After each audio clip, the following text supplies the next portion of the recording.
قدرمنو عجیبه اتفاق دی چې د افغانستان نامتو سندرغاړی احمد ظاهر چې په کم ورځ زوکړی و خاص په هغه ورځ باندې بیا وژل کیږي. دا خبرې چې کم موږ ته لاسته راغلي دلیلونه دي د هغه په رڼا کې کوم. یعنی شاید د زوکړې او د مرګ ورځ چې وي یوه نه وي، خو کم دلیلونه چې ویل کیږي دا دغه رنګه دي. یعنی په 14 تاریخه د جون زوکړی و او په 14 تاریخه د جون مړ دی. احمد ظاهر د افغانستان د پاپ میوزیک یو نامتو سندرغاړی، شایسته سندرغاړی، ځواني مرګ سندرغاړی چې ډیر شهرت یې درلودلی و. ټول ویل کیږي 2 یا 3 کاله عمر یې تیر کړ.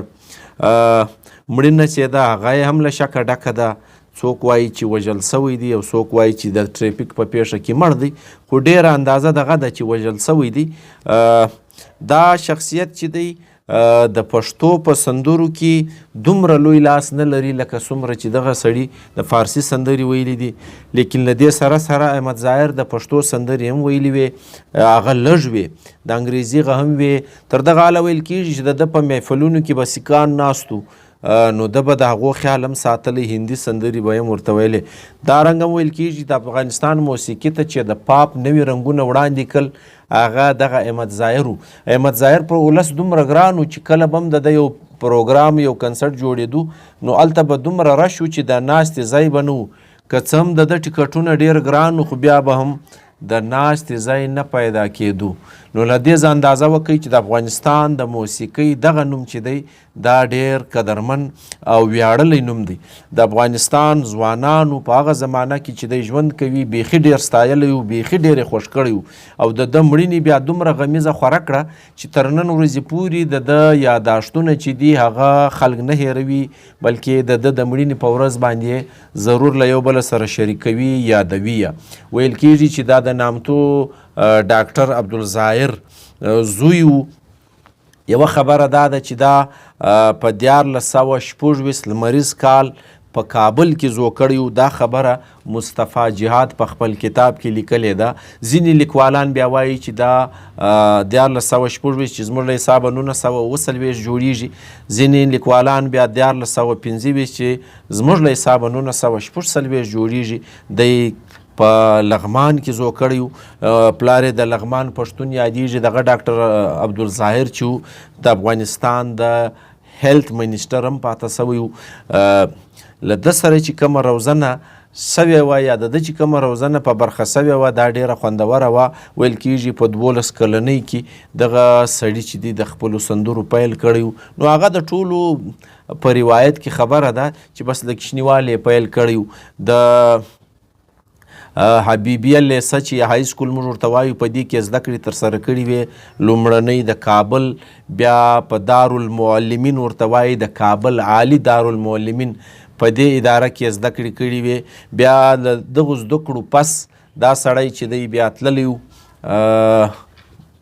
د انډیا د هند بمبئی ښار له، او هلته په یو پوهنتون کې د انګریزي د انسټرکټر سند ترلاسه کړی و 2 کاله. تر دغه حاله پورې ویل کېږي چې دی چې بیا کله بیرته خپل وطن ته راغلی نو بیا یې په د یو جرنلیسټ په توګه یعنی د یو صحافي په توګه د کابل ټایمز کې خپله دنده چې ده دا پیل کړه. اوس نو تاسو چورت ووایئ چې پلار یې وایي د لغمان پښتون، مور یې تاجکه وه، خو د ټولې سندرې یا زیاتې سندرې په فارسي ویلي دي. خو له دې سره سره د پښتو هم خدمت کړی دی.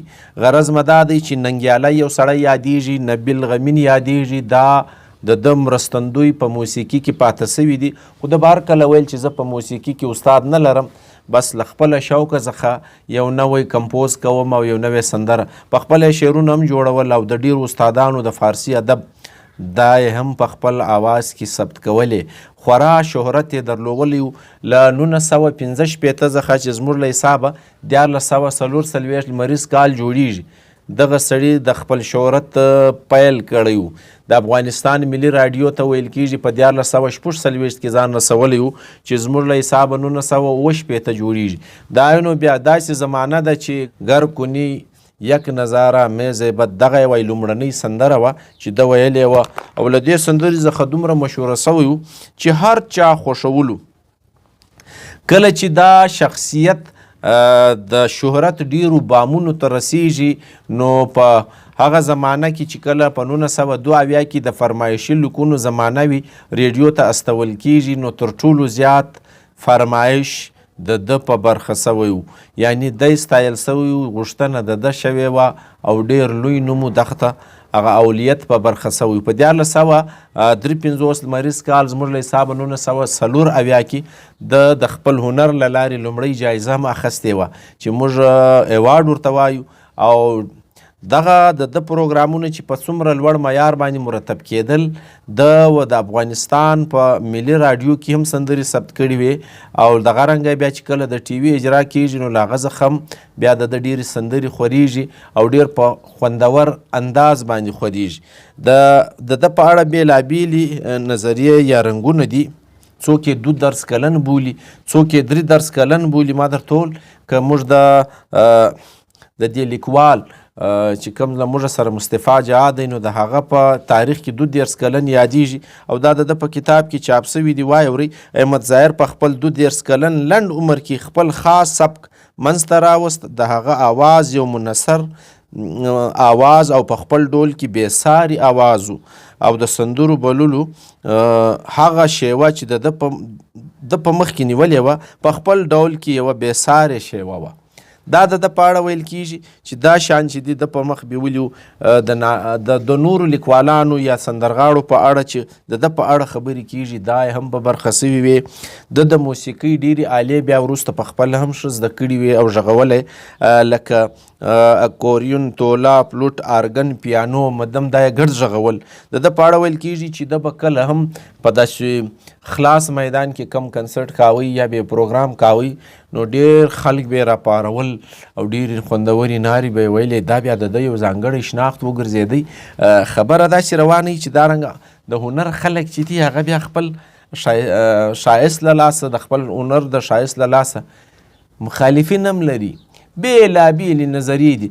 3 ودونه یې کړي تر دغه حاله پورې چې د یوه واده د وژلو تور هم پر لګېدلی او څه وخت په بند کې هم پاته سوی و. دغه هم ورسره ویل کیږي. او 2 ښځې چې وې دا یې نورې درلودې.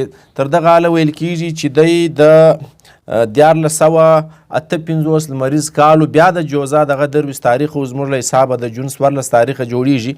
1981 وایي د موټر په یو ټکر کې چې دی د سالنګ پر لویه لاره د جبل السراج ولسوالۍ ورته وایي د پروان پر خوا روان و، دالته د ټکر خوړلی و او وژل سوی و.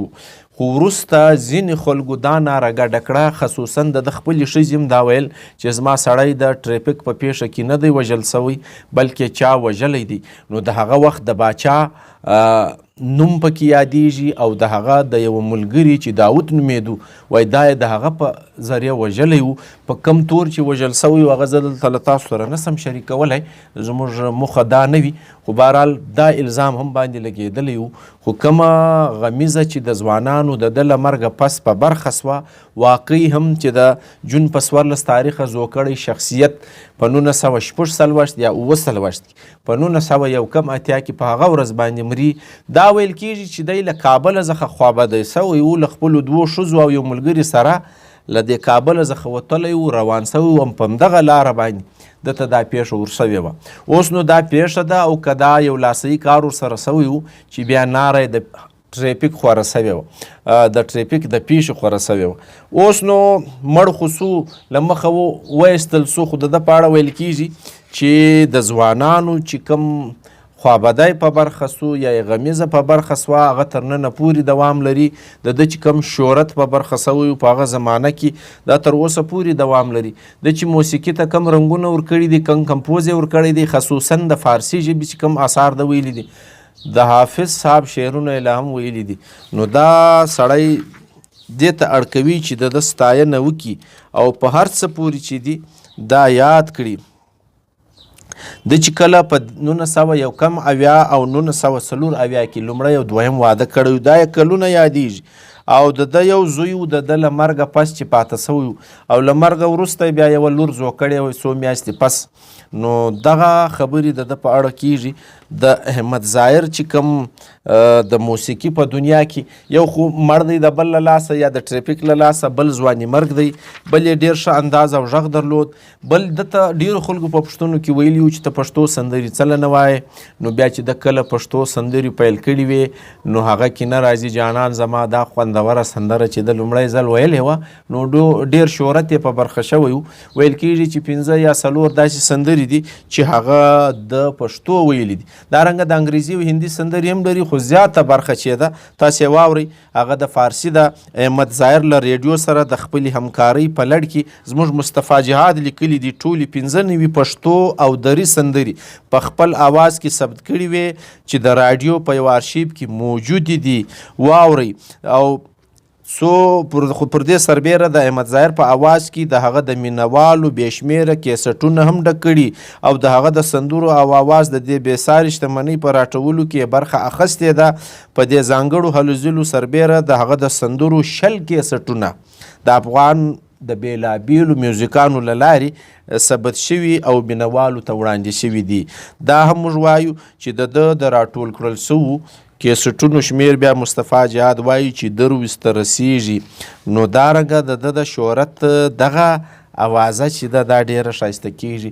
د ټي وي په لار چې کله دی رامخته کیږي نو بیا جلا انداز ډېر خوندور او ډېر په زړه پورې و. غرض دا چې دا هم یو ځوان او ښایسته هنرمند سندرغاړی دی د افغان د سیمې، خو داسې ځواني مرګ شوی دی چې په ځواني کې د پښتو او فارسي او نور موسیقۍ ته چې څه ورکړي دي هغه د هېرولو نه دي.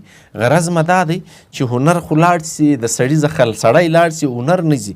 دا د هنر ښایست چې دی دا سړی ژوندی ساتي، په دارنګه خلکو باندې په دارنګه کسانو باندې د وطن تاریخ ښایسته وي. نو زموږ کوشش دا وي چې دارنګه حادثې دارنګه پیښي چې بیا د هغه په اړه هم په یوه خوله نه وي. دا د احمد ظاهر ما مخکې هم د څو سندرغاړي در سره شریک کړي دي چې د هغو مړینې چې دي هغه داسې ښکاره نه دي، خبرې پکې کېږي بېلابېلې. نو له هغو څخه یو دغه احمد ظاهر هم دی چې وژل سوی دی که په ټریفیکي پیښه کې مړ دی، دواړه ارماني دي. نو غرض دا چې دارنګه سندرغاړي پر موږ دا حق لري چې یادونه یې وکړو او تر تاسې در ورسو. ډېر ښه سورسیز دي هر څه چې دي د احمد ظاهر غږ سندرې د ریډیو او د ټي وي دا خو اوس دونې فورمونه دي چې نور یې پراخې کړي دي، هر څه زموږ تر لاسونو را رسولي دي او نور پراخ سوی دی. غرض دا چې بس دغه دعا کوو چې الله تعالی دې وبخښي، اروا یې ښاده غواړو او له تاسو دغه توقع کوو چې داسې خلک چې هغه له موږه هېر سوي وي هغه باید موږ هېر نه کړو، د هغو هنر او د هغو لاسته راوړنې چې دي هغه په یاد ولرو.